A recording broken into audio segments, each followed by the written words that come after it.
Well, welcome one and all to what is a busy old day today. We have a breakaway of sorts. It's starting to sort of break down. 24 riders in total found themselves up the road, and in fact one man, Diego Rosa, has been braver than most. He's decided to go for it. So the chase is on, and we're looking back at Diego Rosa. He was part of the original breakaway, and in fact has stretched his legs more than anybody out there. He really likes a challenge, and every single one of these curves is exactly that. Nice to see the motorcycle just making sure he's on an opposite side of the road when it gets a little bit technical. It's this high speed descending, as you can see right now, and we just hope that, well, he stays safe and everybody else does as well. Not the longest of days, but certainly the most testing, and declared as the Queen stage, which is the most difficult. So into the curves he goes, and every single time he takes one of these you start to look at the barriers beyond and wonder which of those might be tested. Good use of brakes. He's keeping it very, very smooth, and this is handy descending we're watching, Magnus. Yeah, certainly looking fairly comfortable so far, and certainly with these wet conditions, it's not an easy one to judge either. But by now they've done a couple of stages where it's been damp as well, so they will have gotten the bearing straight with how much grip there is on the roads here, and some very narrow sections coming through this village as well. Very much so, and a lot of unguarded bollards, and they may well wobble a bit when they're hit by a truck, but they don't wobble much when they're hit by a rider. So let's just hope that those unpenanted and unguarded moments, if a pack does come through, they'll certainly know about that pinch point. Only about, to my mind, 2 meters wide it looked. Well, yeah, just about wide enough for your car to fit through there, Carlton. Well, I've got a pretty wide car, but I know what you mean. 56.2 kilometers to go, and 2 minutes and 21 is our gap right now.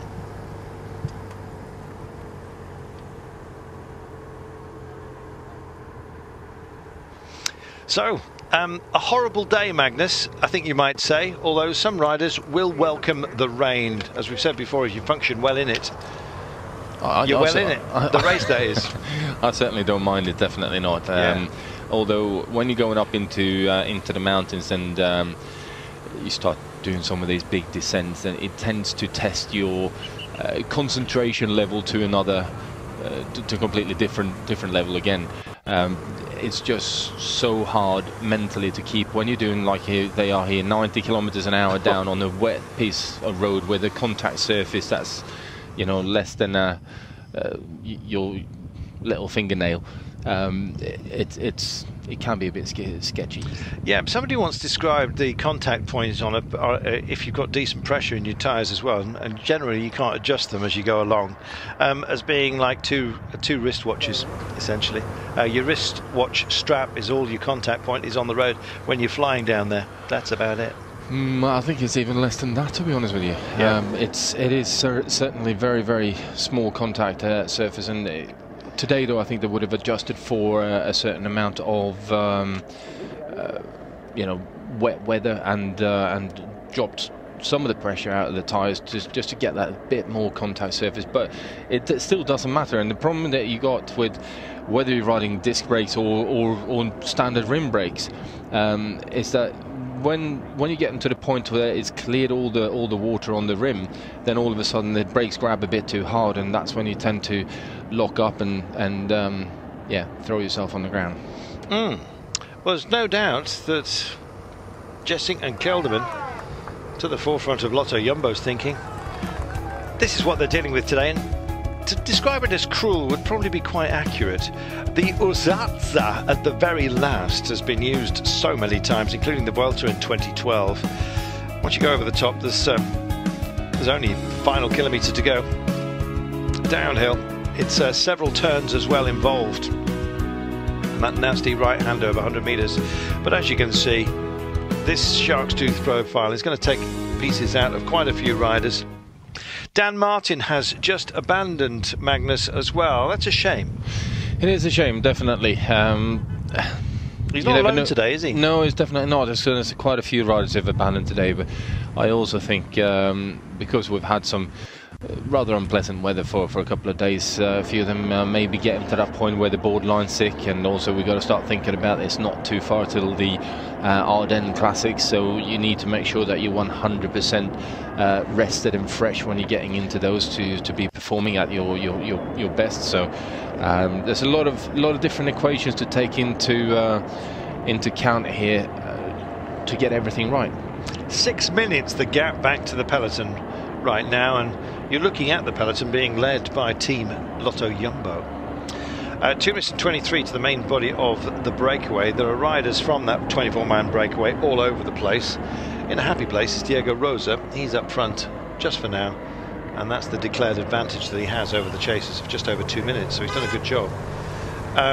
We've had some tumbles, including Fabio Aru. Riders going out here, including Vasil Kirienka and Dan Martin. Even though it's declared as flat, it's not exactly that, is it, Magnus? It sort of wavers downhill. There's a couple of little peaks as well along the way, but maintaining a good pace, this man. He certainly is going very strongly indeed, but the Basque country is one of these places where they tend to give you bonus climbs, should we call it, where it looks completely pan flat on the profile, but for some reason there are climbs in there that you sort of wonder where they've come from.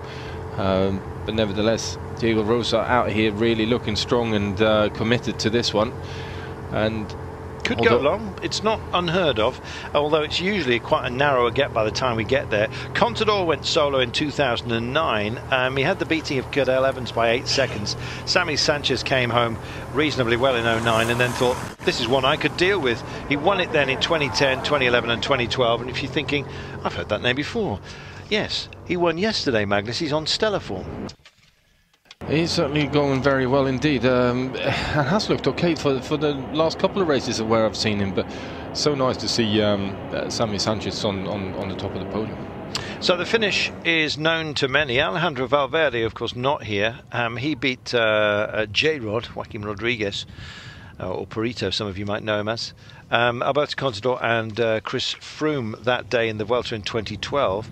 Quintana had the bragging rights over Henao and Contador. They're all here, so that could be a finishing trio once again.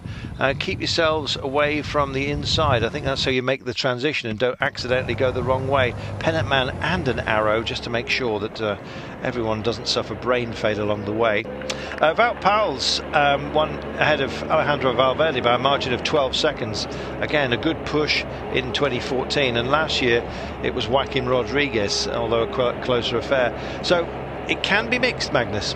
There's something going on here with the Lotto Jumbo riders, because they've either lost their team leader and he's gone back somewhere, or something has happened for them all to sit up and back off here, because they're still 6 minutes behind. They can't really afford to let too much more go out there.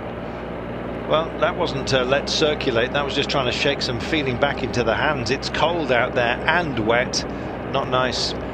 Yeah, they're definitely on the team radio, so something is going on. Has he killed them and crashed? Oh, waiting to see. Let's just hope that he is okay. It's we said as well, Magnus, when you're descending, we've said it in the past, if you are following a line of riders and each one goes slightly wider than the last, which can happen, because when you're seeing at pace an obstacle, you make amends, the person behind you to make that decision, and it magnifies down the line, and it can be like a snake of school children with the last one flying through the air once they take a corner. We're hoping that that hasn't happened, of course, but clearly Team Lotto Jumbo are a man down and they don't like it. Well, they definitely don't like it. Certainly, if it's the yellow jersey, then although he's slightly camouflaged in their sort of team kit. Maybe he's there and they don't realise it. It could be. But I don't think but so. Nevertheless, they're clearly not happy about something and decided to sit up and try and make amends to that. We'll try and find out what's going on. There we go. So into sunshine, you get it all here. Some of it you don't want. Hope that doesn't include me. So a bit of a rolling transition. This is perhaps the easiest part of the day, Magnus, save for the very beginning. But that was so busy trying to establish a breakaway. At least they get some respite. But as you were saying, look, it's hardly pan flat, is it? No, it definitely isn't, and hasn't been since we started this race either. But I think that's partly why we've seen very few of the faster sprinters, and this is a pure climbers race where the guys that like going up these sort of things tend to come out and play. Where so I try to avoid this like the plague. Yeah, what was your favoured terrain? Cobbles. My favourite terrain was on the west coast of Holland. Usually on one of the dikes out there, just cruising where there's -2 meters of altitude. Nice bit of wind chill as well up there, and especially if it's raining. It's almost like you have a ram air system of oxygen straight through your nostrils, don't you, when you're out on those dikes? Yeah, definitely. Yeah, something to experience, I think it's fair to say. Well, there's big old chit-chat going on right now, and I suspect we're waiting for our leader. Unfortunately, it looks like he is absent from this group. Well, what about that? Drama, Magnus. He's not there. No, he's definitely not there. Certainly not at the front of it. He may be down the back at the team car, but I can't pick him out. I think he's just coming through now. I think I just spotted him behind the Trek boys. So maybe he has a bit of an issue. This man certainly hasn't. 27 years of age, Diego Rosa, the Italian. Milan Torino last year belonged to him. That's an event that's coming up fairly soon. Also 5th in the Il Lombardia. So yeah, it's taken a few prisoners today, including Aru, who crashed, and a couple have stepped off, which is Vasil Kirienka and of course Dan Martin, the aforementioned. We've also today, I've got to tell you, lost a few others to the curse of ill weather. Jelle Valander has decided enough is enough. I know what he's thinking about this weekend, and it's a long and cobbly day. Fermin Lang as well from I Am Cycling also decided that this was to be no more, and a couple of others as well. But it's stepping up rather than crashing out, as opposed to Fabio Aru, who did take a tumble. We understand he's not declared out of the race yet, however.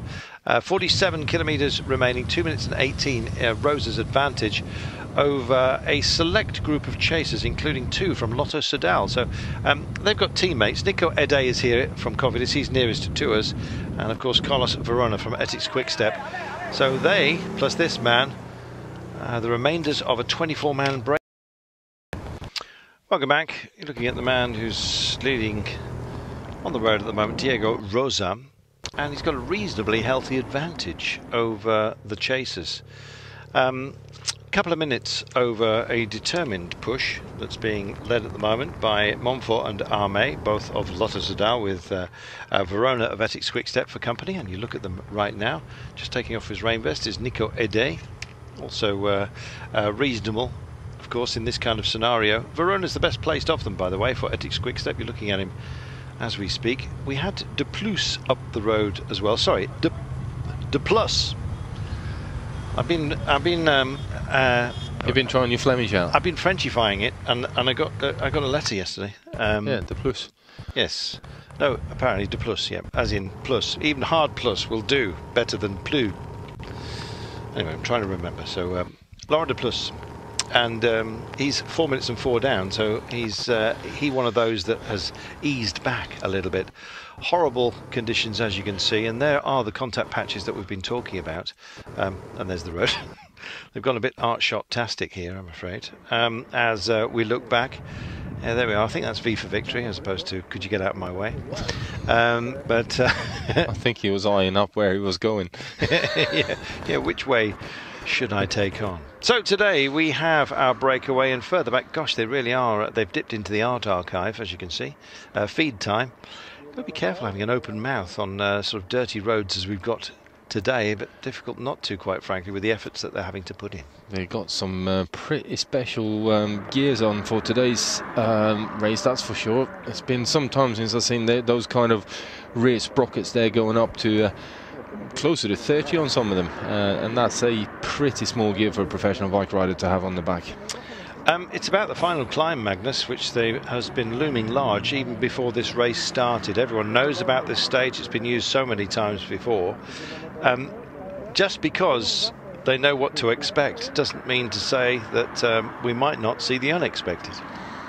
True. I mean, there's an awful lot of climbing to be done in today's stage, and I think the third last climb is probably one where they've geared up for, because that's got a section from kilometer 1 until 2 of 19.8% average. So we're looking at another 30-odd% sort of steepest section in that part of the climb. So that's probably why they've ended up with these massive blocks on the back, and certainly, like we saw yesterday with the steepness of the climb, if they had to stand up, then basically they lost all the traction on the back wheel. So they've geared for being able to sit down to ride this steep section, seeing as it is damp today, and that just makes you lose even more grip.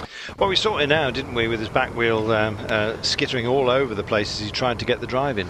Yeah, and Nairo as well. Nairo Quintana was very similar. Every time they really put the pressure on, the back wheel kind of skidded, so they had to sit back down again, try and grind their way back up to the top. 2 minutes and 40. He's holding a good advantage, Magnus. Is it beyond our imagination that he might make it all the way here? I don't think so. Not today. You're looking at Diego Rosa's 14 minutes down on the general classification. Like we said, Carlos Verona is the most dangerous one at 8 minutes. So none of these guys are really all that dangerous on for the overall. And with that, I think certainly the Lotto Jumbo team are experienced enough to realise what's going on here, and the fact that they don't actually have to chase like crazy to bring these guys back, they can just focus on doing their job the way they want to do it. The Alto Ichua, yeah, bless you, thank you, has featured already, as you know. Well, hence the terrible joke. It's pretty poor, repeating itself, but nonetheless, as Magnus said, 19.8% is no laugh. We were speculating as well, while we've got a little break here in hostilities, we're speculating about tomorrow's time trial, because it's got a significant climb in the early part of it. What do you think about bike changes on the crest to bring it home? It's a reasonably technical descent. That's the only thing I'd have against it. Yeah, it's difficult to say before actually seeing the course itself. There may be a couple of riders going for that idea. It all depends on how steep it is to go up and how technical it is going down the other side, and if there's any real places where you can actually go flat out. Obviously, today's time trial bikes are coming down in weight so much that you can just about ride it with. Well, there's still some weight penalty against a top-end road bike, but they're getting better and better, that's for sure. So it's just, I think it's going to come down to whoever feels comfortable on what tomorrow, and whether there's enough of an advantage to stop and change. Today there was just so many who had a potential of being involved, and when you saw the breakaway, quite frankly, there is no favourites list for today, but I guess worthy of your consideration would be Sammy Sanchez after yesterday's performance, and the fact that he's gone so well here in the past. Cock a hoop, I think you might say. However, don't disregard the likes of Michael Landa. There he is, former leader, of course, of this race. And Sergio Arnau in particular, who's been looking very, very fresh, Magnus. And now he's been looking good. He's been looking very, very powerful. And I think he was one of the more impressive riders yesterday as well. So we'll look forward to see what's happening on the last couple of climbs here. We'll take a break. No, not quite. Sorry about that. 2 minutes and 39, our advantage just for the time being. There we are. And just describing, as you can see, a little rooster tail on the road surface. Fresh rain has just been through here. In fact, some still falling. You see the rain gullies to the right-hand side actually doing their job. So is this man. He's doing a great job in horrible conditions, Magnus, and he looks undiminished for now with 40 k's to go. Yeah, he looks comfortable out there, and he looks relaxed on the descents as well, which is probably why he's able to, like he was just then. I was about to say, look, get off those white lines because they're not particularly good for your grip level. But he seems smooth enough to actually get away with things at the moment, and that's a very good thing for him. Well, he is climbing, as you can see. His next peak, the Ichua, will come in 5 k's time. You know, I keep forgetting you're saying that. So there'll be essentially he's on the entree ramps to it, and he'll be the first to suffer.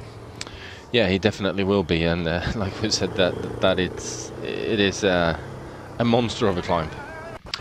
And you can see the road kicking up straight ahead, and I'm not sure how much he's. In fact, that's a building. It's a steep climb, that one. But that, you know, is ridiculous. They call it the wall.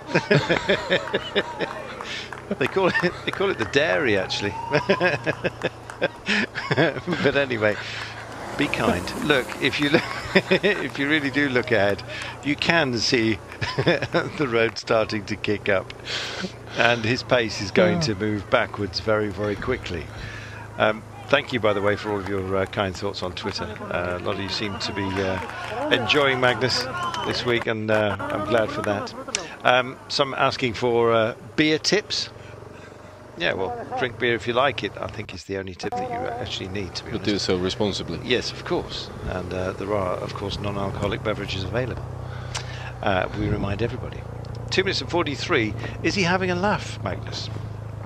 Well, after others' expense. after your wall, I think he'll struggle with that one, and then find that everything is a good laugh after that. There we go. So he's coming to the hardest part of the day. 19%, about to hit it any moment now. It's the big climb, and this poor man is going to suffer. So it's 3.7 kilometers only in length, and here he is. He transitions onto it. So it's 10.7 before you know it. Look at the way the crowd are standing at the side of the road, and you can see just how steep it is, and look at the speed just shedding away from this man right now. The pain begins now. Well, it certainly does. Like I said, the first kilometer is 10.7% average, which is obviously means that you've got to have ramps of up to 17-18% in it. But the second kilometer is the one that's really something special. 19.8% average. You know, that is borderline a wall. It is, and he's just approaching it right now.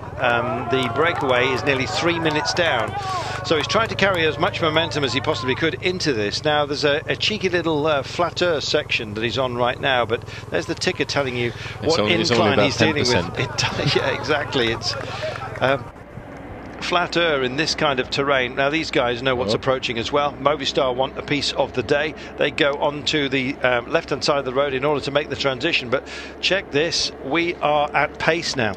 Definitely are at pace, and Movistar trying to drag Nairo Quintana into the bottom of this climb in a good position. And we got to remember, it's relatively narrow when you start the climb, and some technical passage before that as well on the road that these guys are now taking on the way up to this steep section of the climb. Head of the race then, and heading for yet more torture. At least when he gets this over with, there's nothing as bad for the remainder of the day, even with our category 1 climb, the Uzarza. But the Alto Ichua is really a nasty one, and as you can see, there's a lot of space on the side of the road where there isn't not much space at the side of the road. It's very narrow, and if the peloton come up in one bunch, they could be fighting for road position, depending on how quickly they approach it. Here's your quartet of chasers, and then further behind the peloton, and they are now chomping at the bit to engage with this. 6 minutes and 48. That's still a massive gap that our leader, Diego Rosa, is 40 minutes down, so he's still not challenging the GC boys. It may be we have a race within a race here. Yeah, I think we are having a race within a race. I think it will take a lot to take this man off the top step of the podium for the stage. But it clearly depends on how hard these guys. We saw yesterday they took a minute out of the breakaway in the space of a couple of 100 meters with the steep climb that they went up. So today, I have a feeling that Diego Rosa is going to just about hang on to this one. But the big battle is going to be obviously for the yellow jersey still, because there aren't any big time gaps. There aren't. We'll go through it in a moment for you. But yeah, there's still a lot of descending built into today. When you have peaks, of course, you have crests and descents. Here are our 4 chasers just for now, and look like they're just beginning to suffer. And in fact, that gap, they thought they were closing it, and it's extending. Look at it. The ticker now 2:34, 35, 36. They are not taking this as easily, I'm afraid, as Diego Rosa has done, and they're not as good at as descending as he is. He managed to find about 18 seconds on that last descent, and he's got 2 of similar length still to come. Yeah, definitely. But looking at what Diego Rosa is doing here, you see he goes out very, very wide on the way into the switchback turns, and that means that he's actually going the flattest section, because if you're going up right on the inside of a turn like that, it'll be well over 30% in there. But by going around the outside slightly longer, he's maintaining a better pace. He doesn't have to kick out of the corner, and it's not as steep. Those who missed out on the break are now trying to make amends, and those who had somebody up the road but frankly of no use and are now back within the peloton are busily engaged in assembling their fighting force. You can see Alberto Contador just making himself a little bit more comfortable, as if he possibly could, ahead of this one. Still over 6 minutes. Nice as well to see Francis Deschamps still very much engaged with Thibaut Pinot and Sebastian Reichenbach together. Reichenbach, by the way, on some of the more testy climbs, has been the quickest in the whole peloton. I got more data on him yesterday. He's just quite an outstanding talent. He is, however, looking after Thibaut Pinot, and they'll only be allowed to go head-to-head in tomorrow's individual time trial. Here comes Cannondale. Now, they had Pierre Rolland up the road. I'm not sure whether he's back within this group, actually. I haven't actually seen any images of Pierre Rolland so far, but if he's been up in the breakaway, then I don't think he's the man that they're gonna be putting all their effort into on this one. They got. Wow. I mean, they got Lawson Craddock in here as well, who's still only 21 seconds down, so I would suggest that that's who they're looking after. This man's looking after himself, and he's helping himself. Here's the transition. The pack come on to, they're just about to make their turn. It seems an awful long time ago, doesn't it, when we were considering what we're now calling the dairy wall. They're on that particular climb right now, the foot of it, and all the hurt is still left to come. So Dan Martin has been declared out of today. Yep. So yes, I think we've got Tom Yelter-Slagter and Cy Clark still involved for Cannondale. Pierre Rolland, we mentioned, was in the break, but he's only 4 minutes and 5 down. So when the break started to go up, he was always going to be a shaker outer or somebody to be dismissed. And Lawson Craddock is a pretty handy guy in these circumstances as well, Magnus. Yeah, he definitely is a handy guy. There's no doubt about that one. So if you're looking at Lawson Craddock, he's only at 21 seconds on the general classification as of this morning. So they'll certainly be putting all the effort into to looking after him. Let's talk about that GC. We've got Kelderman, the leader, who they were waiting for, rather worried, Lotto Jumbo. They stalled their drive to get him back in the case. As we look at our chasers now, just starting to break down, I'm afraid.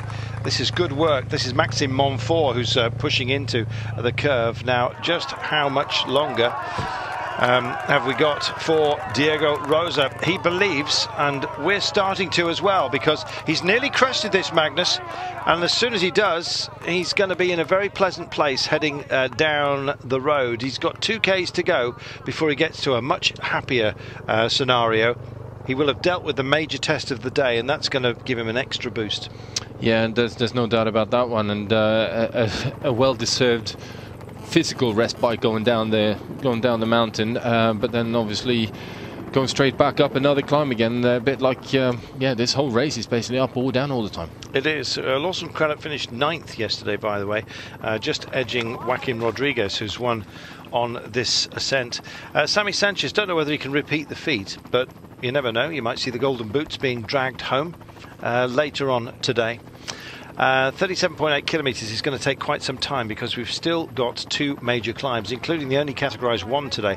You'd have thought that this one would have a bigger badge on it than a category 2, especially as you're going at 21% on occasion. And just look at, it's like a slow bicycle race. It's unbelievable. Well, it is so steep going up here, and a lot of the guys now are obviously starting to think, are we going to make a move here? Are we not going to make a move? A bit of tactical game in it, and also it is just so steep that, I mean, you're looking at the guys, the people standing next to the road. It kind of tells you a little bit about the steepness of it, I guess. Yeah, the angles that they're actually having to deal with here. It's quite outstanding. It's not quite that wall that you were talking about, but it's not far off it. Near enough. Here we go then. Your cheek, honestly. This is Rosa, and it'll be a bed of those by the end of the day if he makes it. Goodness me. Looking further back down the mountain, it was interesting to see Rodriguez also just making his move and trying to move to the head of the main body of the peloton, and Sky as well. Enaus looked remarkably comfortable of late, and he won't mind duking it out with the big names, but this man looks like he's nearly there. 37.5. The ticker's taking an awful long time to ebb down. He's only done, what, 400 metres since we last mentioned it. Surprised to see so much traffic in here as well. He's got race direction, his own team car, and the neutral service. What's the neutral service doing here? I have no idea, because he's got his own team car right behind him. Such is the gap that he's posted. There goes Contador, just wrestling with the incline, as you can see, and maybe just putting a bit of hurt on some of the principals, including, as you can see, Rui Costa. Well, you go for, pick your battles where you think you might win. And right now, Contador's just keeping a little bit of hurt on everybody. He's setting his own rhythm. That's the only thing you can do when it's 20%, Magnus. It's your own coping pace. No faster, no slower. Exactly like that. It's very difficult to actually make a move or make an attack. You just tend to sort of keep on pressing on, and yeah, this is as fast as I go. I don't go any quicker. I don't really go any slower, because the slower you go, the harder it becomes again. But here you can see the difference between the top riders, the top climbers coming up at some pretty handy climbers, and the difference that it makes from being in a breakaway all day and coming, well, I wouldn't say fresh, but fresher out of the peloton. That's Lopez. You saw Geschke as well. They were all part of the original breakaway, so they are the ones that were suffering from the original 24, and indeed are now being caught by the main body of the peloton, who's finding them on this test. Geschke picks it up with his familiar beard again. Lopez from Team Sky did a good job of making it into the break. Once again, remind you that Kirienka is out. Fabio Aru has also abandoned, by the way, following his crash, hoping that he is okay. It was good to see the old Duck's Feet paddling up yesterday in fine style. It's his style. Seems to work for him, especially in the wet. I hope he's all right after all that. 37 kilometres then to go for the man up the road. He's still not there, Magnus. He's got 1,700 metres of pain before he makes it, but it does ease up ever so slightly to a modest degree. In fact, the climb doesn't finish right at the peak. He actually takes a little dip into a saucer and out of a very gentle lip of just 1/4%. Oh, here we are. Well, that looks a bit more than that. That's your saucer. Or two. Yeah. Yes, there we are. It's a lot of moraine in this part of the world. It looks like they had a mountain and they excavated several parts of it, looking for gold. Who knows? all checking on each other on the curves here. It's a great time to look around and get a view of your opponents and how they're suffering. Yeah, it certainly is. But if we can get some images from the ground, you can also see what I talked about earlier with the corners. The riders are taking the wide turns, how much easier it is for them compared to the guys taking inside the corner. But Diego Rosa here now, just on that slightly easier section, not far off getting to the top here. Contador, Henao, Rodriguez on your screen. Quintana also in the frame. So, and there we go. That's Perito, Henao, Contador, Rodriguez. It could be a Grand Tour, and it has been this stage as part of the Vuelta. And gentleman taking his own photographs and making use of himself on the inside of the curve there.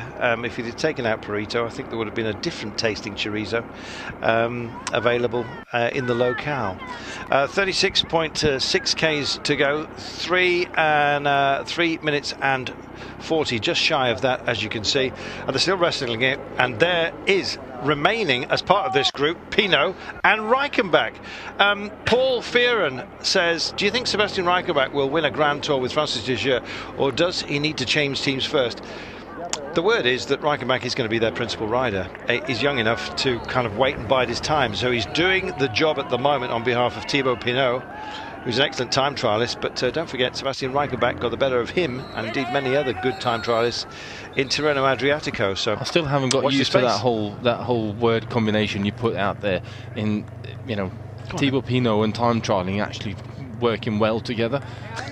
It's just it's La Française de Jeu have been, or FDJ, they've been diabolically bad at it for a long period of time. Now. And they are slowly but surely working their way up into to something much better, and it's really nice to see. And I think we're looking at a team that will start to challenge for Grand Tours.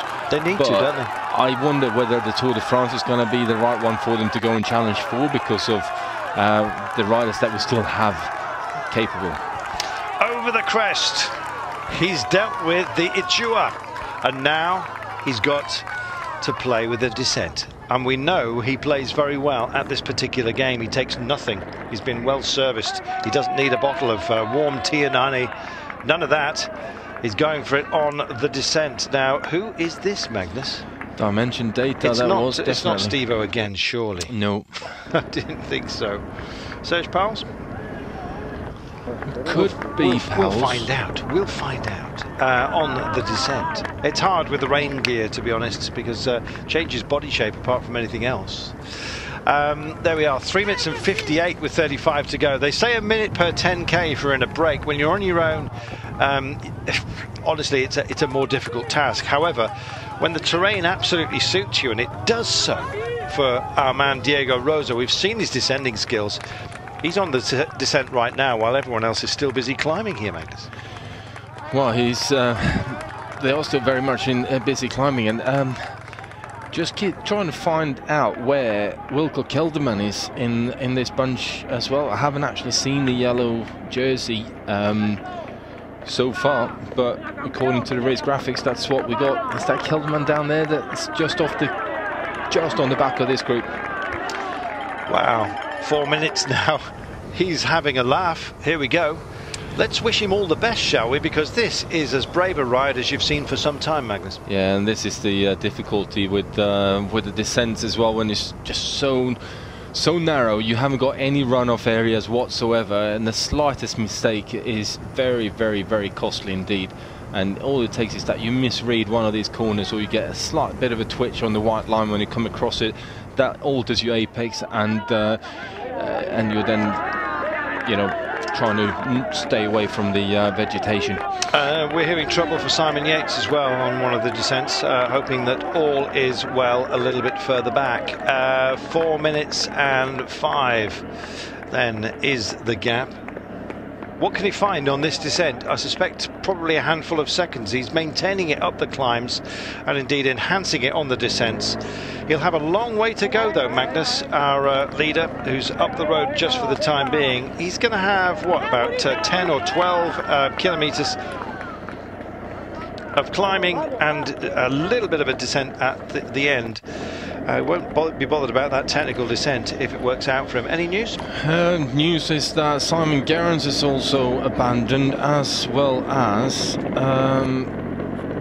did I see? I think Ryder Heyshedal is also packed it in.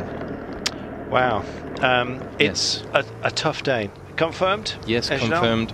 Ryder Heyshedal also out. We're just tapping into race radio as we speak, and it's a nasty day. It's amazing, isn't it? A sunspot just hits you right now. What a group this is. We've got Rui Costa here as well, the Portuguese champion in the white with the sash across his back.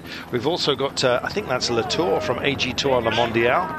I think that for Lotto Jumbo is Wilco Kelderman, who's also made it in, is it? We'll have a look. I think that's Robert Gesink down the back there. I can't actually see Kelderman. Wow, well, if that is Hessink, our leader, has been dispatched, so we'll have a new leader for you a little bit later on. Perito Rodriguez with Contador on his case, Quintana just behind, and now also in the frame. So is Pinot and Reichenbach, who are well installed, as you can see. So it's all going to come down to a time trial, Magnus. This is exactly what the organisers want, a nail-biter late on. Left-hand side of your screen, oh, just nips the apex and gets sent out to the muddy side of the road. He's still where he needs to be, which is upright, but that was a squeaky moment, Magnus, and he kind of knew it, didn't he? You could see. Yeah, I think you're right. He was going a bit too hot into that one, but did the right thing, didn't actually panic, and just tried to hold the apex and deal with that one. As the pressure's really quite on in this group up front here. Just dropping the Lotto Jumbo rider, whether that is Kelderman or Gesink, I am not sure. We're guessing. The reason is he's got a winter warmer on, a wet weather gear, and so we can't see the leader's jersey.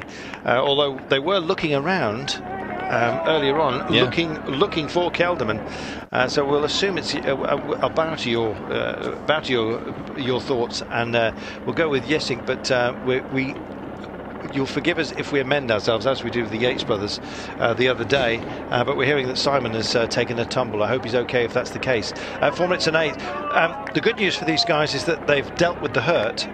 They're 4 minutes and 9, the chasers. Have we caught all of the intermediate riders now?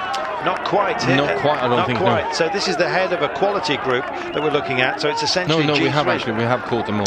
Well, we saw some of them. I wasn't sure that all of them are there, and we've had that problem before, to be honest. But anyway, we will put that proviso in. But we think this group then is 4 minutes and 15 down on our lead rider, Diego Rosa. And they also take a break, as you can see, but not for long. It always had to draw a response, and why not? Oh, Sammy Sanchez is on the go on the downhill, so motorbike better watch out. He had almost caught the motorbike. Now, we said that he's won here 3 times. Of course, he won yesterday, so he's on stellar form. Don't be surprised if Sammy Sanchez does an amazing job of closing that gap on the descent. He'll certainly have a bit more confidence than I think Diego Rosa has got right now. You couldn't see Sammy Sanchez's golden shoes because he's got covers on for the time being, but he's driving this one right now, as you can see. They're not quite there. They're in that little dish that we were talking about. Best served cold, I think. We'll see. 29.6 Ks remaining for our man out front. It's busy, Magnus. Well, the pressure is definitely on here, and Sammy Sanchez giving him another good go. I think he's certainly looking very, very confident now, and certainly even more so confident after the win that he had yesterday, and a man who can certainly descend very quickly. Whether he can catch the front man here, I don't think so, but nevertheless. Under 4 minutes the gap now. It's all on. Welcome back. You're looking at the head of the race, 3 minutes and 51. Sammy Sanchez is on a mission. This is Maxime Monfort and Sander Armé. They are the second group that are chasing. So not everybody had been caught, but we had no pictures. They'd caught most of the breakaway group, but good to see that Monfort and Armé, the pairing from Lotto Soudal, are still very much engaged in their own battle as well here today. Well, there's a couple of interesting battles going on, and Obviously, the one between the favourites is the one that we really like to see now. As great a ride as Diego Rosa is doing, I'd be quite keen to see what's going on the descent here in the bunch, because if I'm right, I think Sammy Sanchez will have pressed on really hard on this descent and put everyone else into trouble.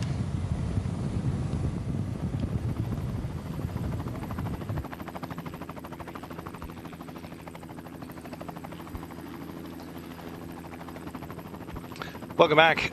We don't have a correct time on our quality chasers. They're all quality. I do that as a rider. However, Maxime Montfort and Nico Ede from the original breakaway are the nearest men to this man. They've taken the time out. I've got a feeling that the chasers are closer to him than 4 minutes and 14. So he's going to have company, Rosa. That's my guess anyway. I think the 4 minute and 14 was back to the Contador group, if we're allowed to call it that. There are many big names within it, but just for ease. So this man may not have the gap that we thought he had, Magnus.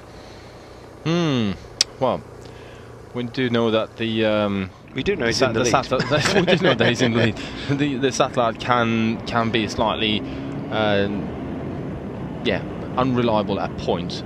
But downright confusing, quite frankly. But anyway, we're waiting to see whether Montfort and Ede, I believe it's they, will join him. This is Alberto Contador's chase group. Now, Sammy Sanchez, we believed, had gone up the road, and they're just engaging it. Rui Costa, the Portuguese champion, decides to go for it. Now, he can descend as well, and this will be a guide for the likes of Contador. The chase is on. We've got, there you are, leaders group right now, 6 minutes and 30. They call it the leaders group, so maybe it was Wilco Kelderman with a rain jacket on, hiding his leader's yellow jersey. All will become clear after it's finished. 25.7 kilometres remaining. This is high-speed stuff. It's exciting, Magnus. I'm loving it. Yeah, it certainly is. I would like to see some more pictures from that. Should we call it the group of favourites? And you know, they're all pressing on, and they're all really starting to race each other, because we've got a couple of interesting climbs coming up as well. The next one is the Alto de San Miguel. Only 5.5% for 5 kilometers though, so it's not too bad. But the final one is a biggie. That is Rodriguez, who is with Contador, and of course Rui Costa, the Portuguese champion. They're on the front of this group, and it's Costa that's leading them. He's a great descender himself, isn't he, Magnus? And you can see he's just latching on to a couple of loose riders as well ahead, as that original huge breakaway fractured. A few of them have ended up actually back here. There's Contador then just picking it up. And they're swapping duties in the chase down of this man. The vehicles have not been called out of the gap, which suggests that he's still got something of a cushion with 25.1 to go. Well, it's actually got 3 minutes and 50 seconds back to Montfort and Almer, and then it's another 3 minutes down to the group of favourites. Wow. Okay, so he's got 6 on the favourites for the race, and 3 on the chasers, his co-breakaway riders from earlier on today. And it looks like these guys are reassembling. Maybe they'll have their own battle on the peaks and just try and find some gaps out there. Well, obviously they've lost all their teammates and haven't really got anyone to actually do the riding now. So they've gone super hard up the climb, and now found themselves all, pretty much everyone is on their own and isolated. And that becomes very difficult in terms of what do we do now? Do we actually try and get everyone to keep on riding? We don't really need to do that. So it's kind of that stall in the racing where no one really wants to put the pressure on the legs. No one really wants to attack or ride. And they still haven't got anyone to sort of keep the momentum going by teammates. But still, a couple of riders seems to have teammates. Frances de Jeux, Sky, and certainly looked like Cannondale had 2 riders in there as well, which means that at least there is a possibility of a couple of moves and attacks. One of the Francis de Jeux riders was just broke off the back, unfortunately, was just dropped, but has managed to get himself back in. I should suggest possibly a wobbly moment on the descent. So here we are. This is Montfort nearest to us, and in fact, I said it was Nico Ede. It's Arme and Montfort, but with 2 different years, 2 different designs to their gear. As you can see, only arm warmers for this man. He's got a light gilet, but much more, his teammate, much more of a winter warmer. It's Montfort who's gone for the warmer look. So Montfort and Arme, sorry for confusing you with Nico Ede, who's behind these guys, but they've got 3 minutes to make up. And well, here's your man again. Well, it's quite a few attacks, and that looks like well, certainly a Movistar rider. Well, would surprise me if that's not Giovanni Visconti having a go here. Lawson Kralik is amongst this group. Just trying to see, they had Michael Woods up the road earlier on today. I don't think Pierre Roland's engaged, just for the time being. I don't mean he's single. 4 minutes and 16, 24.1 Ks then out. Let's just check. In 4 kilometres time, in fact less than that, in about 3.2 kilometres, he's going to be over the Alto San Miguel. We've been here before as well, Magnus, but this is an easier route up it. It only maxes at 8.36%.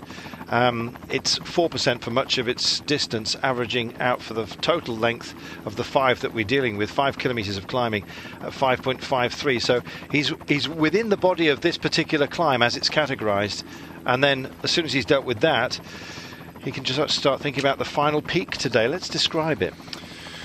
Well, the description is a reasonably easy first kilometre at 6.7%, and then we go up well over 9.5% for about 3k before it flattens out the final kilometre and a half, where it's around about 7% average then.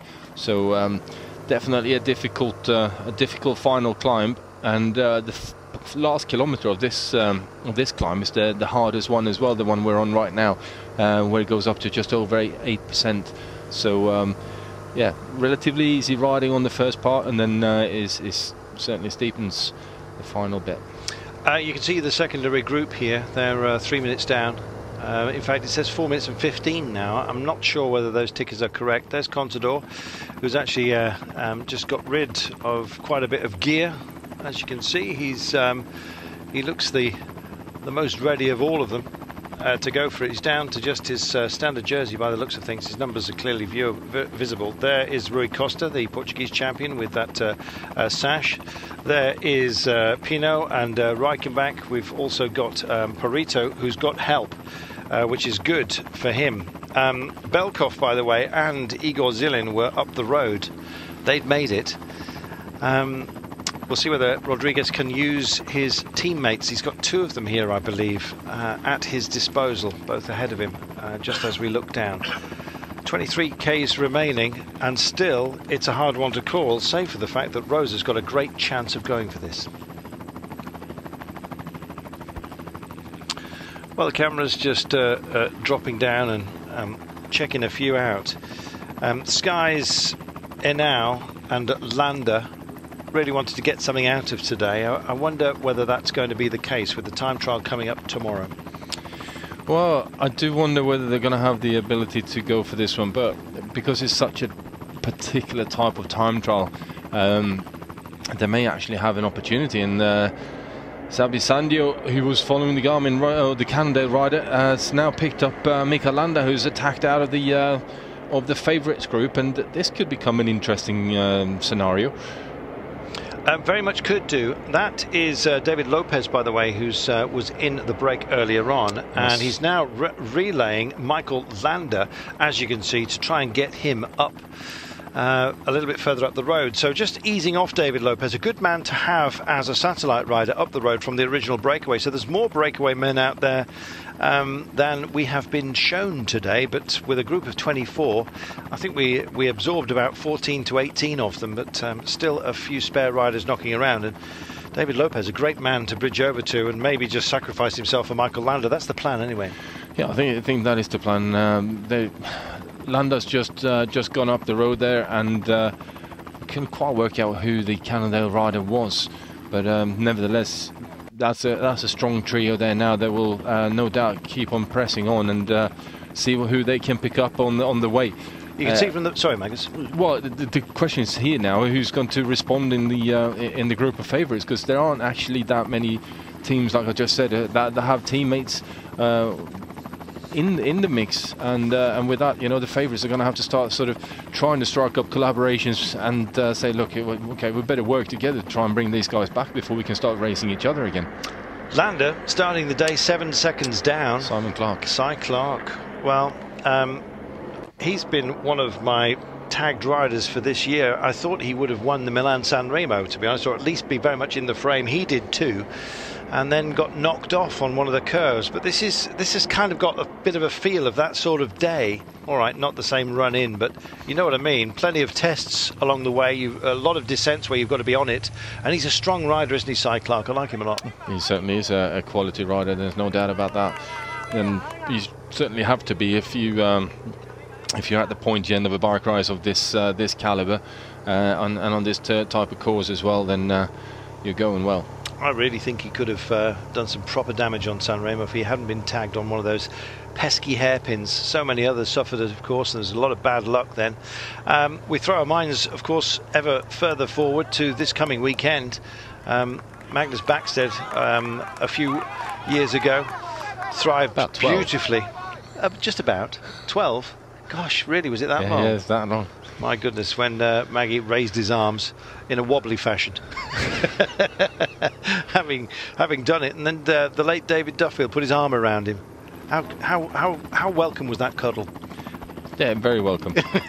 Very welcome. I'm not surprised. No, I love David. He was always a true gent, and totally. And a really nice guy.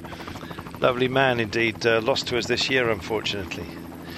But yes, we have Paris-Roubaix this weekend. It will be, of course, Sean Kelly and Robert Hatch will be your presenters for that, and hope you enjoy it. It's going to be one heck of a day. In fact, coverage starts very, very early.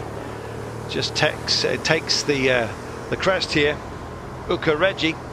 We're on from 9:30, by the way, with at 9:15. I'm hearing actually UK time, 10:15 Central European, with a pre-show before the race even begins. So you're seeing it all, an absolute feast, and can't wait. I shall be tuning in from my ski lodge. Are you going skiing now? I am. Yes. I thought I will bow this time and enjoy the pistes. I think I said that right. For the first time in a long time, just plonk myself in front of the telly and watch it with the family. With glee. And yeah, enjoy the day. It's going to be a cycling feast. Incidentally, by the way, the latest interview with Kenny van Vlaming has been posted. I will do my best to bounce it to you once I've got that. In fact, I'm doing it right now. Yes, the legendary Kenny van Vlaming and myself. Have a look. It's his preview of the great race, and it's well worth a look. 20.5 k's to go only. Wasn't much of a climb, this one, at all. In fact, I don't know why it was categorised 2. It possibly could have been 3 or 4, but nonetheless. Could have been a 1 as well. You never know here, do you? Or even an especial. Which I never like saying too loudly, especially in good company. In good company at the moment, very good. Cy Clark looks up for this. He's got his Giro helmet on, or is it just a helmet cover? I think it is actually a near solid lid. It's a POC. There we are. Yes, I realised. Says it with big letters on the side. Moving on. Yeah, I'm used to seeing dirty, great big holes in them. I like them actually very much. I have to add, particularly in the Cannondale colours. For some reason, they look very fetching. I'm bidding for a free one. No, I'm not. It's just under 20 k's then to go. Magnus, is he going to make it? It's certainly looking that way, Diego Rosa. I think he's looking very solid for a potential stage win. The problem is going to be that last climb. He's going to need at least 3 minutes, I reckon, on that one to hang on to the stage win. Certainly, with the favourites looking as lively as they are, and now with Landa and David Lopez out front. You know, the pressure's going to be on from the bottom there to bring them back, and then to try and win the stage as well. So at least try and set themselves up for tomorrow's time trial, which I'm certainly very much looking forward to, because it's some time since I saw such a so we call it a bonkers time trial. I like the way you say bonkers. So yes, please feel free. Say it again. Bonkers. Oh, you've softened it now. Here we are.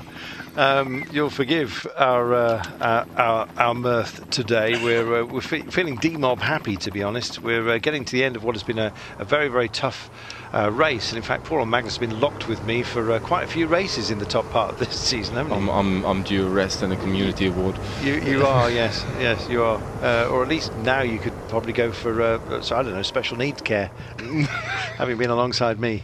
Montfort and Armay are still our chasers, and this could be a day for Lotto Soudal. We've kind of not really given them too much consideration because of the gap, but they're teammates, and one could sacrifice himself for the other on this approach and maybe deny Diego Rosa. Well, I'll tell you what, if the time splits are correct, the latest split from Rosa down to Armay and Montfort is 4 minutes and 37 seconds. Wow. And then you got the this group here not too far behind that. For me, if these guys, it's David Lopez, by the way, with Michael Landa, Simon Clark and Carlos Verona. Simon Clark can sprint, and he was 5th, don't forget, on the Sprinters' Day that was taken by Luis Leon Sanchez. And that could be a pretty handy skill set to have when you get to the last kilometre. It's quite technical, but it's quick, very quick. And the final turn with 100 metres to go, it's downhill, we remind you, is a nasty right-hander. And usually, if you're first out of that corner, you win it. Yeah, I think you're right in saying that it's a tricky final 100 metres. Yes. Bit of a descent, but the problem is going to be that long climb beforehand, and they've got to catch it first. And it's a difficult one at that. You know, with 3 kilometres at 9.5%. That's no laugh. And I think there are certainly riders in here who are better at climbing than what Simon is. These guys now, though, pressing on. Yes, they are. We don't have a time back to them, unfortunately, because that secondary group is not them. 17 Ks to go, though, and Rosa still with a 3-minute advantage according to Race Radio, but it's all a bit sketchy at the moment. I think it's basically being declared with thumbs and notebooks, maybe a few crayons. It's not high tech, despite its claims. Here we are. Oh, stay safe. Through near standing water, you saw gullying across the road. Serge Pauwels, it is, from Dimension Data, who's in the house. A big man with a big heart and big potential always. And he's managed to get over to this group. Yeah, he has done. What a great ride. Certainly, I think the race is opening up quite a bit here now. There's a lot of riders keen on pressing on and trying to put themselves into that, take the opportunity to put themselves in within a striking distance of winning it. Certainly, for if we're looking at that time trial, it's going to be an interesting time trial, though. It's a short one. It's only 16 kilometers, but very difficult climb in the middle, technical descent, and that's about it, really. It is. Well, it's enough, isn't it? Quite frankly, yeah. It's a smorgasbord of. It looks a bit like a speed bump. Is smorgasbord Swedish? Yeah. Thank you. Smorgasbord. There we are. And what does it mean? I know what it is, but what does it actually literally mean? Smorgas is sandwich, and board is table. Sandwich table. I was expecting something much more exciting. Here we are. This is, though. Double check into the curve. Motorcycle had to dab his own brakes there, and look at the rooster tails as well on some parts of the road, just kicking up off both of his wheels as he hits the 15 Ks to go. Marker, I think there's probably a cafe nearby, because the man who posted that sign is 700 meters out. He was probably tempted in by the rain, or sent in, I should say. These guys still chasing, which is Montfort and Armay, and behind we got this lot. Serge Powers from Dimension Data has joined the group. There he is in the whitish jersey, as you can see. Good for him. Carlos Verona of Ethics Quickstep is here, just going for a gel as we speak. Also in the mix is Cy Clark, one of my heroes for this year. There he is for Cannondale. And Landa and Lopez. Lopez in the original break, but dropping back to help out Michael Landa on this. And they're running out of time, and 14.9 kilometres. The last one of those kilometres, don't forget, is downhill and pretty technical. And look at what is supposed to be rain gullies, but rather look like waterfalls side of the road, and they still haven't called out the vehicles between this man and the rest. He's got a great chance of making it, Magnus, and the longest distance we've seen on this stage as a breaker.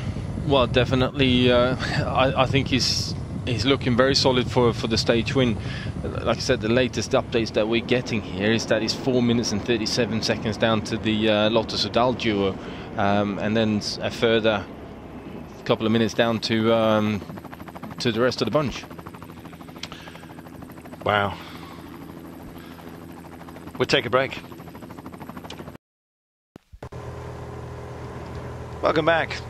Is he on a hiding to nothing? I don't think so. I think he's going to make it, and this will be a hugely impressive push for the line. And as you can see further back, others being tempted, particularly on the descent. We've got a very busy move here. Surely it's not Quintana who's decided to go off. Can't quite see just for the time being. Wait for this hairpin to spin out, and then we'll have a look.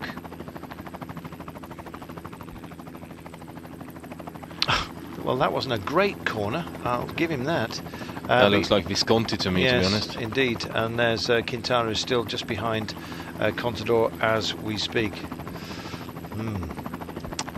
Still a good ensemble.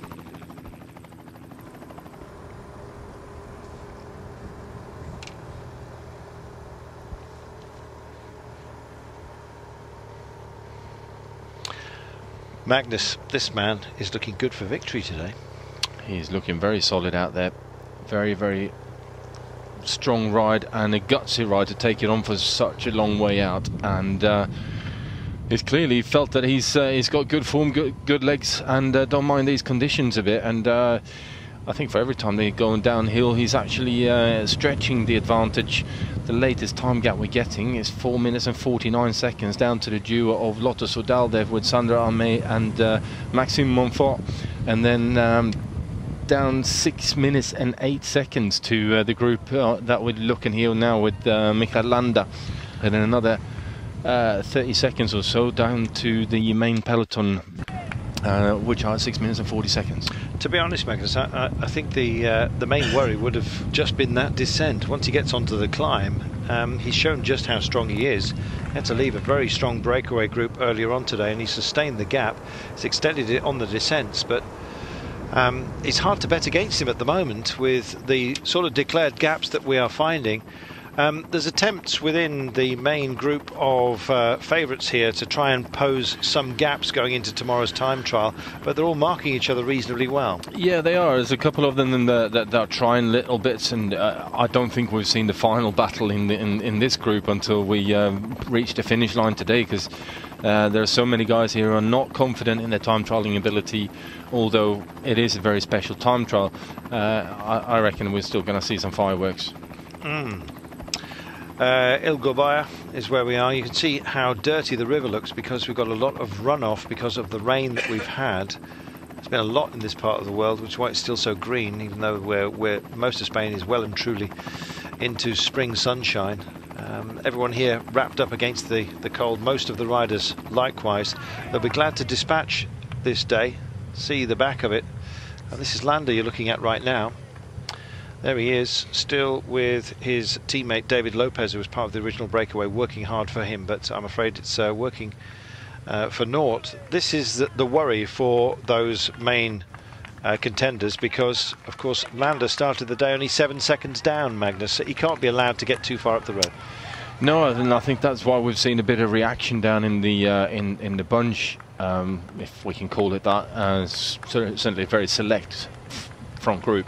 Or main group, and yeah, they're just creating a bit of pressure for the rest of the teams. The the teams of Contador and Quintana more than anyone else really, and obviously they got Sergio Henao sitting there in that bunch, just cruising along, waiting for everyone else to do the work to bring these guys back, and he'll then try and have a go. There was Visconti that's been on the front. Done his job, and there is Contador, of course, as well. Just got Quintana behind him, looking further back, and you can see a number of others hopefuls for the day, including, of course, Rui Costa. And in fact, look at that gesticulation going on. Sergio now telling the motorcycle to get away, because essentially he's pacing the field back in, and now getting very vocal. Seen that quite a few times this year, where the motorcycles have been told to stop aiding the chase. Yeah, it's not easy, because obviously they want to get the images from of the riders in a good way, but at the same time, you know, the rider's always going to go for that motorbike. If it gives them the slightest little bit of a toe, then they're gonna try and go for that one. And you can still get an effect, can't you? Even about 30 meters, that kind of thing. On a motorbike, is a good 20-30 meters that you're getting some form of an effect anyway. If nothing else, it breaks up the wind flow a fraction, which means it's easier for you to go through it. David Lopez now, they're digging deep on the front here. Just waiting to see how long it is before the chasers round the headland. They're still quite a way down, apparently. Still vehicles in the gap, as you can see. 5 minutes and 35, still not sure whether that's back to this group. With the intermittent riders still out there. I don't think they're quite sure either, hence why they're taking off all the time. I think so. But what we do know is that our friend up the road just for now, Diego Rosa, has that chance we've been talking about. Will he take it? 8.9 kilometres to go. It is back to G3. I think can we say that this is G4? I'm sort of getting something here saying that they're talking about a 10-second gap between Landa and the group of Kelderman. So this must be Kelderman's group. And nice to know he's here. Yeah. Sky now not very happy about this, because Giovanni Visconti is getting a good tow from the motorbike. He was out there waving around. And now has been waving as much as the pennant man. There we are, leaders group. It's not such a gap between Landa's group and the leaders group, but there are some intermittent riders in no man's land essentially between this man and they, and that's Montfort and Armé from Lotto Soudal. Takes it on, Magnus. He rolls into town, and he'll be on the final climb in about 3 kilometres time. In fact, he's 2. He's nearly there. Yeah, he's not too far away now. He's trying to avoid a couple of these sleeping policemen as he's making his way through town and then out onto the final climb. First kilometre of this one, 6.7%. Yeah, it's a sort of flattish entree, which he's on right now. Then it kicks up to 6.7. The second kilometre of the 5.4 that he'll deal with is 9.6. Stays just about that for 3Ks actually. Before it flattens out, 7.1 and then 5.5 at the top. That's where he goes over the crest and starts heading down several turns. It's reasonably technical, the last of which is a proper turn at 100 meters to go. It's a right-hander, and if you're in the right place, then if you exit that, you should be okay for the win, and I suspect we're going to be seeing Diego Rosa do that. Technically, he's got nothing much more to worry about. And I think after what's been a pretty tough race as well, Magnus, there's a lot of tired legs out there, and he looks freshest of all. Yeah, he does look very fresh indeed. A lot of the guys here now, though, trying to get themselves sorted for the final climb. And the motorbike is still putting himself, he could just move across to the other side of the road there and he wouldn't really cause any issues. But the fact is, doing inside line all the time, which is the one that the bike riders I want to take, you know, clearly there must be an idle fan. There are certain accusations that have flown in the past that certain nations are more given to automotive assistance than others, but we're not going to enter that debate. But no. Needless to say, if you go and do your searches, even Even helicopter assistance in time trials has been claimed in the past. So the helicopter hovering behind the favourite local rider in order to give him a bit of wind assistance. You ever come across that, Magnus? No, I'm quite happy I didn't do that. Yeah, didn't need it. 7.2 from home then, the man up the road. An awful lot more cycling to be done by those behind. Two riders from Francis de Jeux. It's Pinot and Reichenbach moving up and just keeping tabs, I think, as we speak, just on the back wheel of Alberto Contador. They want to at least be allowed to have their fun to Eibar tomorrow.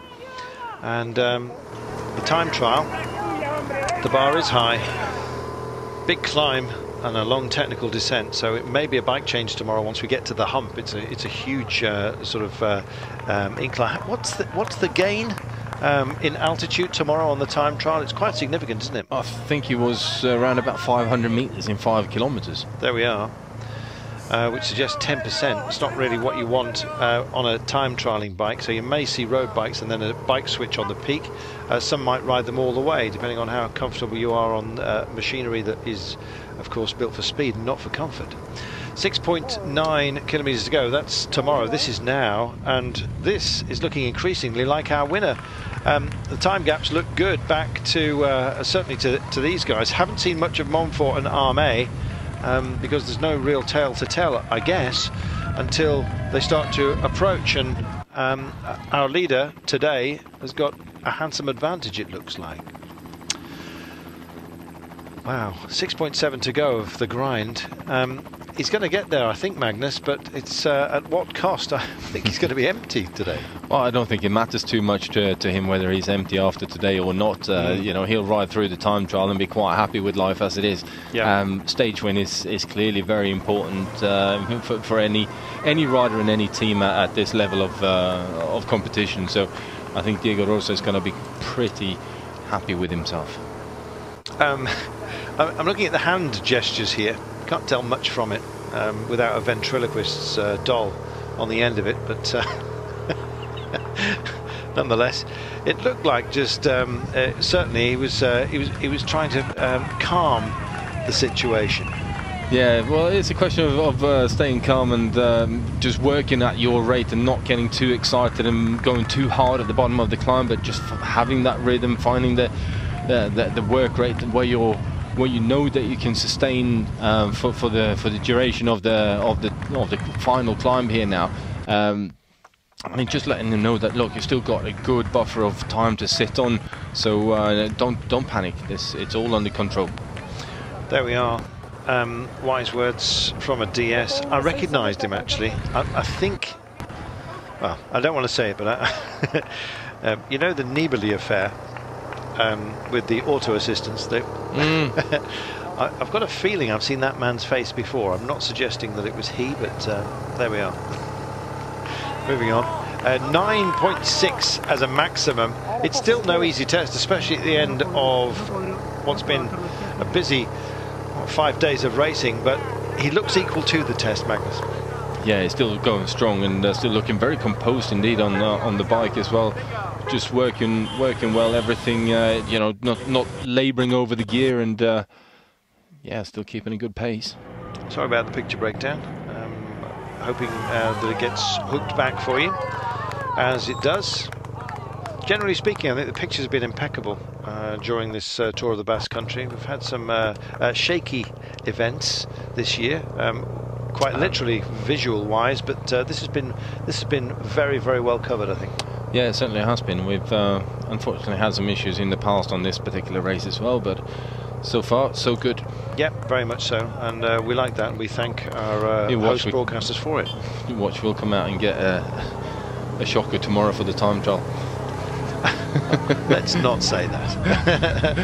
Here we are, a little bit further back. That's Serge Pals, who's just trying to keep on board with Simon Clark up ahead of him.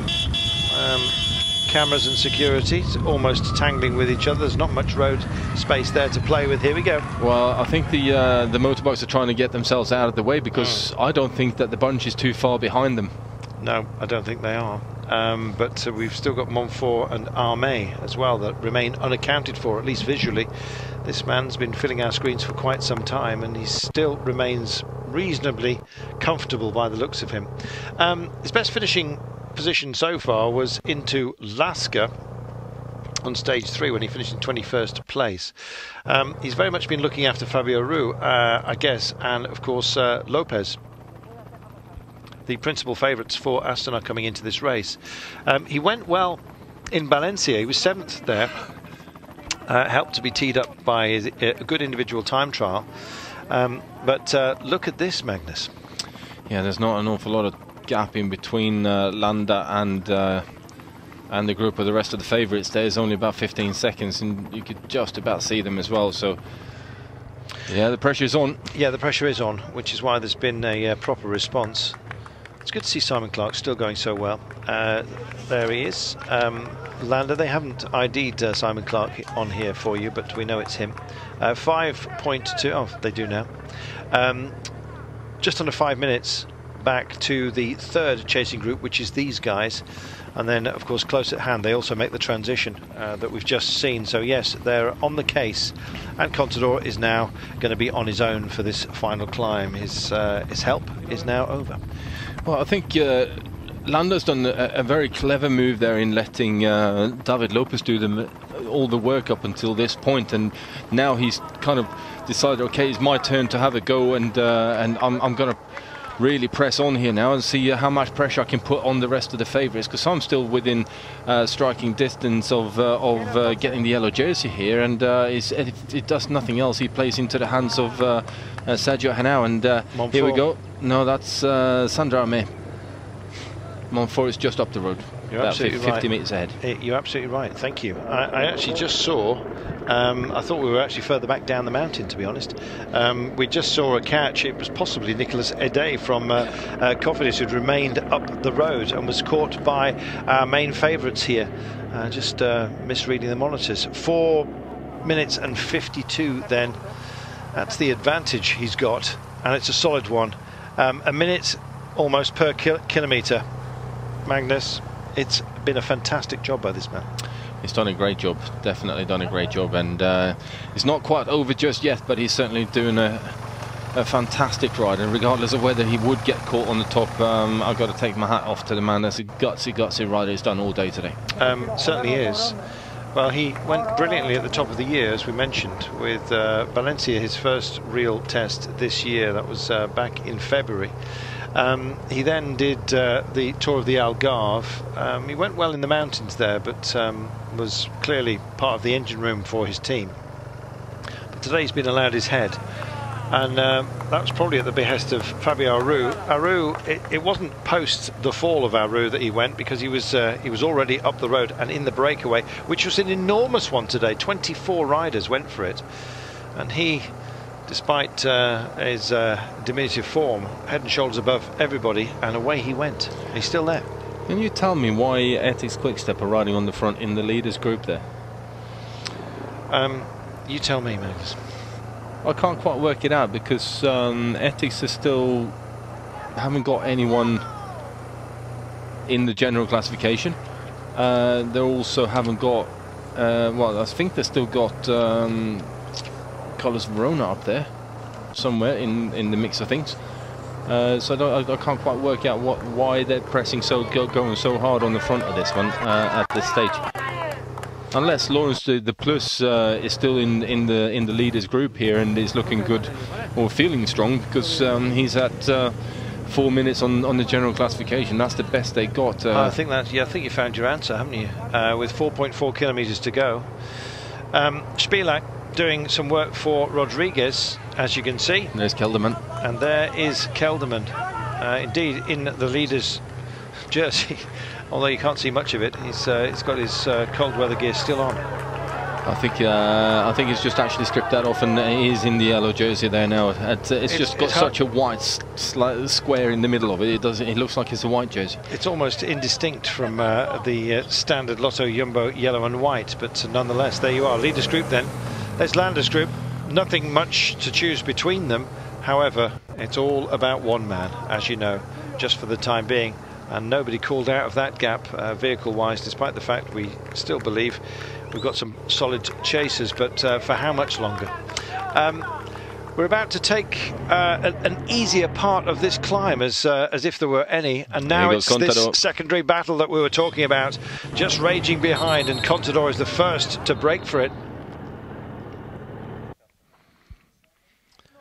It looks like Henau's on his case as well. As soon as they bridge over to these guys, then why not? Henau's had a bit of a comfort ride with Landa doing much of the work up front. Henau has a look over the shoulder of Contador. 4 kilometers to go. This man's going to get there, but they are starting to battle amongst themselves, the GC boys. They want some space between each other going into the time trial tomorrow, and maybe an emphatic distance between some of your rivals, and that's what you're seeing right here, right now. Yeah, some big moves being done here by Contador, and Sergio Henao is managing to respond to that one. Still good ride by Serge Powell's there, and that's Thibaut Pinot on his way up, and Rodriguez as well, so they got slightly distance, and Contador's now got his grip. Just look at this, he's setting the hammer down. It's Henao who looks the freshest of everybody because of his great team strategy today that just picks it up, and I think they're going to roll in together. They're at the 5k marker, so a full kilometre or more down from our leader on the road, but this is proper strength you're seeing right now, and look at the impact. Yeah, the impact is massive, although I think Mikael Landa's done a fantastic job for his teammate there and putting the pressure on everyone else, and Sergio Henao is certainly looking good and working well with Contador.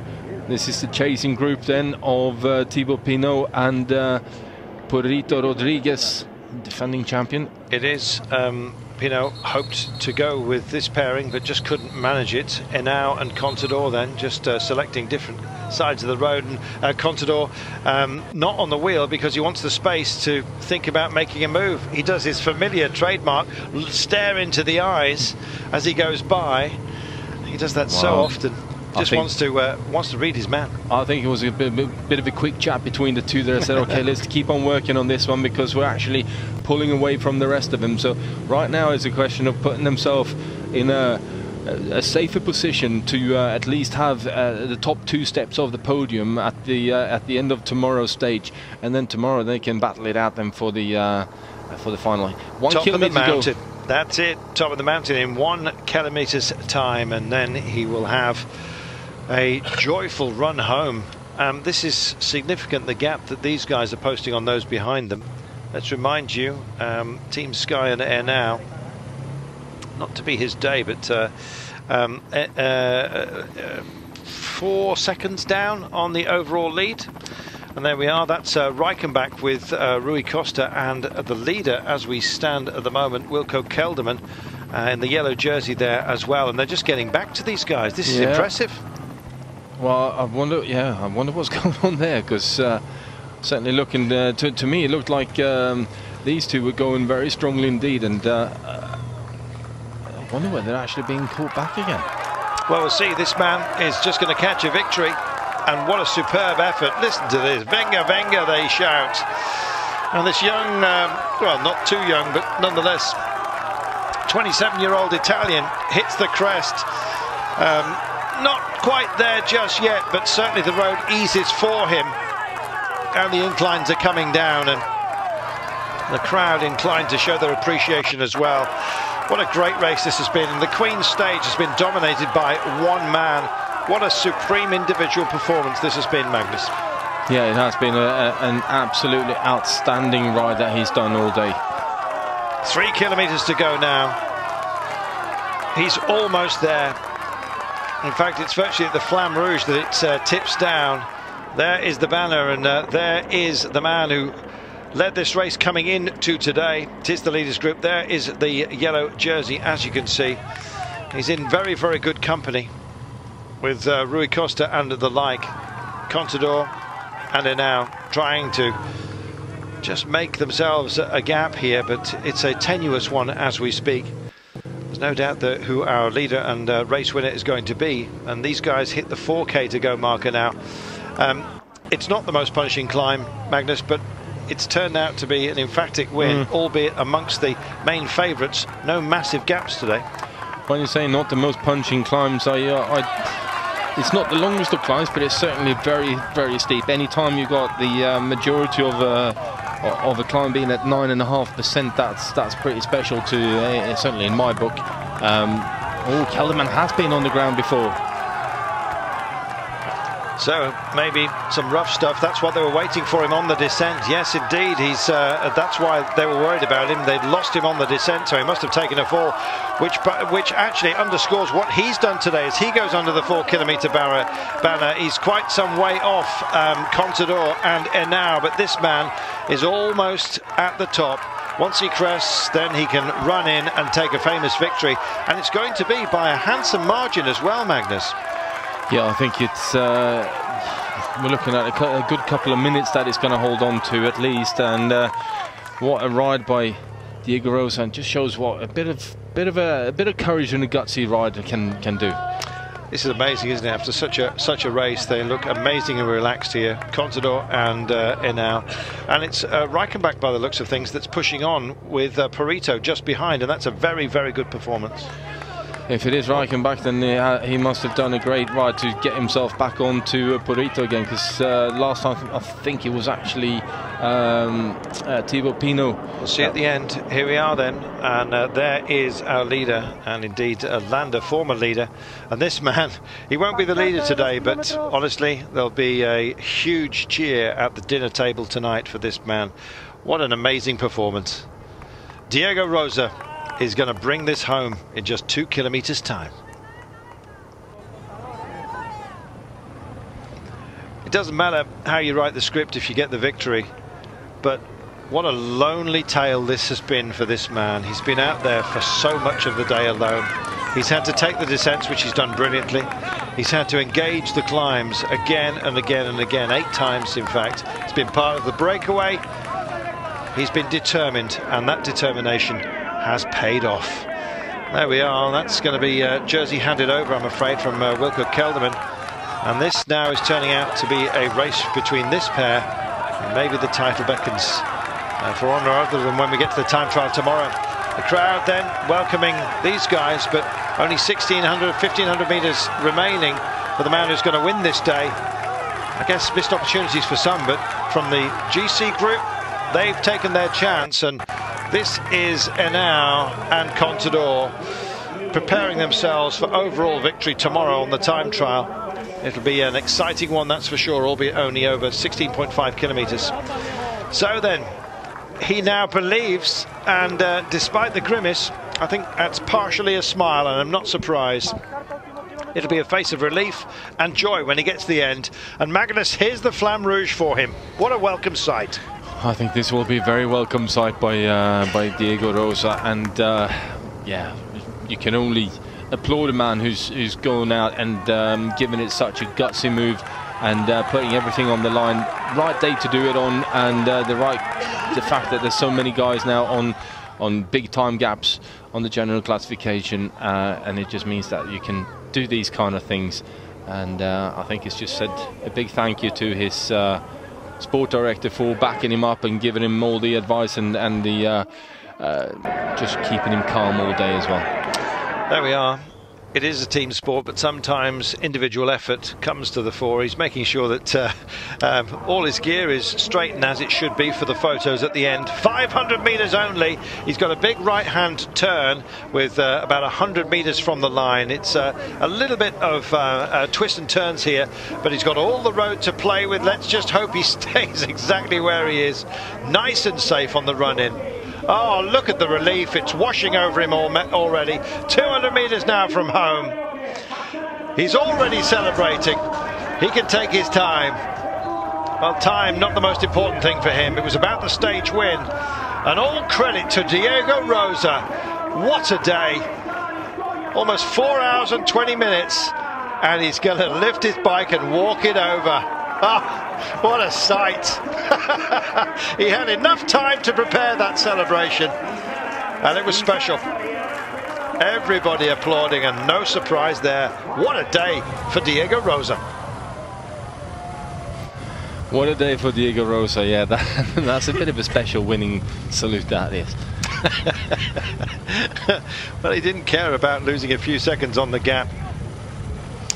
Here we are. Let's just hope everyone stays safe on this descent here now then, because that is a very taut final couple of bends, and certainly when you go in at full gas, I've seen it be a bit sketchy in the past on this one.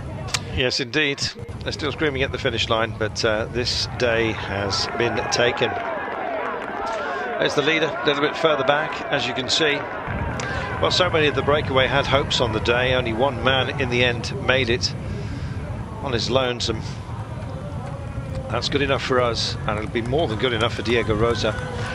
Will this be good enough for the victory for this race to be between these two? Well, that's the question. I think that they've certainly done a good job in getting rid of some riders, but the question is how many, and what's the time gap going to be? Is it safe enough for tomorrow for them to concentrate on battling out the for the overall win, or we're going to have another mix from a few other riders? We'll only see as they cross the line, I'm afraid, because there's riders strung out all over this mountain.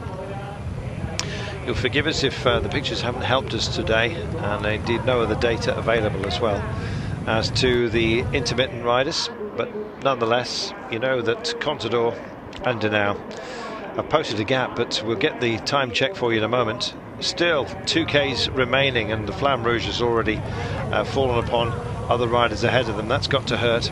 Here it is, Flamme Rouge for Contador and Henao then. And the road just descends in, and they'll bring this one in, probably finish together. No time bonuses, we remind you, in this race, so it doesn't draw out a skittling finish at the very end, I'm afraid, from this pair. They'll be more than happy, I think, to finish with the same time, having done a good job on everybody else, Magnus. Yeah, definitely, and it's going into tomorrow then there will be a 6-second advantage for Sergio Henao going into the time trial. So and here we go, it's Purito and Pinot. So they sail in. That's Cy Clark, I think they're about to pick up here, and coming in together as a couple of gladiators from the top circus, shall we put it that way. Henao would like it. See if he can just grab a little bit of a gap, and it's tighter than you might have thought, with Purito and Pinot just coming into the house right now. Here we are, no gap between Henao and Contador, a second back to Rodriguez and Pinot, maybe two. We'll see how they read it, but no doubt, I'm afraid, that Wilco Kelderman hands over the jersey this evening. Spirited though, nonetheless. This is Sammy Sanchez. Sammy Sanchez coming in. Could have had an option today. He's wearing that white jersey. Is Quintana as well. Well, a huge day, and dominated by one man, Cy Clark. What a great guy he is. Another spirited performance by him again. He's had so many of them this year. Yeah, definitely. I mean, it's been a fascinating final climb as well, with a couple of the big names losing out quite dramatically, and got another couple of riders here who we thought may have been slightly higher up as well. Certainly. Rui Costa crosses the line then. Reichenbach, the aforementioned, also on the line right now, and had the beating of the likes of Kelderman today. Landa sacrificing himself earlier on. Wow, Magnus, what a day that turned out to be. We knew our winner from some way out, but it didn't make it any less dramatic, did it? No, it definitely didn't. I find it brilliant to see guys that go out and take on a race like Diego Rosa has done here, and pull it off. That's it's a day that he will remember for a long, long, long time. Well, us too, especially the celebration. It was a nice one. Good man. This is him just unclipping. Just in front of the line. It was about half a metre away. And there it was. That'll be on the front of the press tomorrow, and quite rightly too. Great win.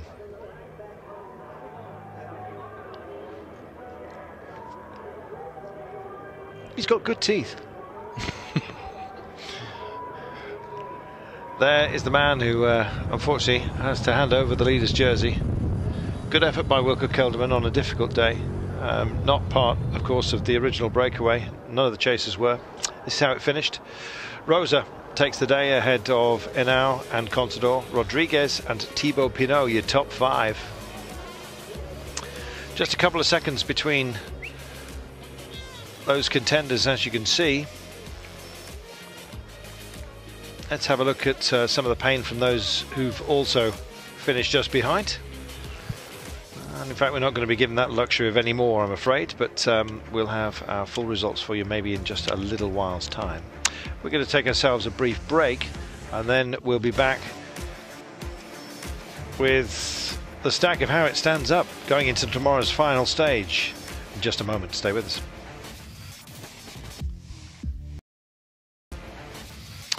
So, how does it stack up?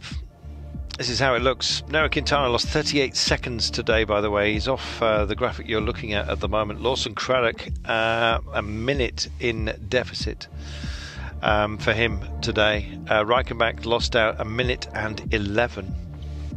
There we are. So, a lot to play for, but for an ever more select group of riders, Magnus, as we go into the time trial tomorrow. Yeah, well, there's the gap's opened up quite a bit, so I think there's only a few riders who've still got the possibility of winning this one overall, but nevertheless it's going to be a fascinating stage tomorrow, I believe.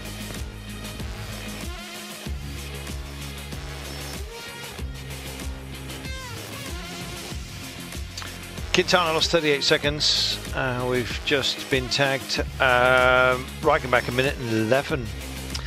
So it really was a pacey test, and one suggests that the efforts put in by Contador and of course Henao have really teed up a battle royal between the pair of them tomorrow when it comes to the time trial. It's some big gaps to find out there. Just looking at that rather curious celebration. Fantastic one. It's going to have some copycats, I think, along the way. I've seen it done before, but not for an awful long time, and here we are. He did it well. Checking on his overall standings then.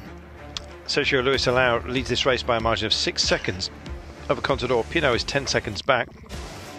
Joaquim Rodriguez, no time trialing God, 12 seconds down. Sammy Sanchez, Quintana 38 seconds off the pace now. Craddock, Kelderman, Costa a minute and 9 down, and Reichenbach a minute and 11 in arrears, I'm afraid, for him. Nonetheless, bodes for an exciting time trial tomorrow, Magnus. Only 16.5 kilometres, and hope you can join us for that.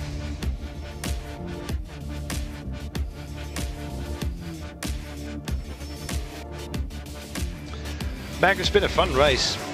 Not over yet? Certainly not over yet. It's going to be a big battle tomorrow. Only a couple of seconds between the